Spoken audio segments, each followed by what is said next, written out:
ہے جو یہاں پہ پانی کی حالت تھی کافی سنگین تھی،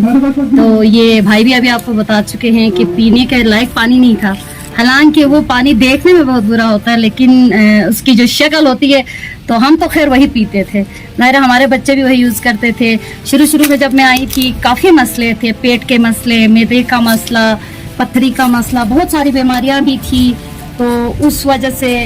پھر ان سے ریکویسٹ ہوئی، WWF والوں نے یہ پلانٹ ہمارے لیے لگائے۔ اس کے بعد ہم دیکھ رہے ہیں جو بچے ایبسنٹیزم کا مسئلہ تھا وہ ہمارا کم ہو گیا ہے، اور وہ پیٹ کی بیماریاں وہ چیزیں تقریباً کم ہو رہی ہیں کہ یہاں سے کمیونٹی بھی لیتی ہے پانی۔ تو اس دن ایک خاتون بتا رہی تھی کہ میری امی معدے کی مریض تھی، تو جب سے یہ پیا ہے اس کی حالت دن بدن اچھی ہو رہی ہے، اب وہ دوسرا پانی نہیں یوز کر سکتی، بس یہی پانی وہ یوز کر رہی ہے۔ تو اب تو ہم بہترین قسم کا پانی جو کہ منرل واٹر سے بھی زیادہ محفوظ پانی ہے تو ہم وہی یوز کر رہے ہیں۔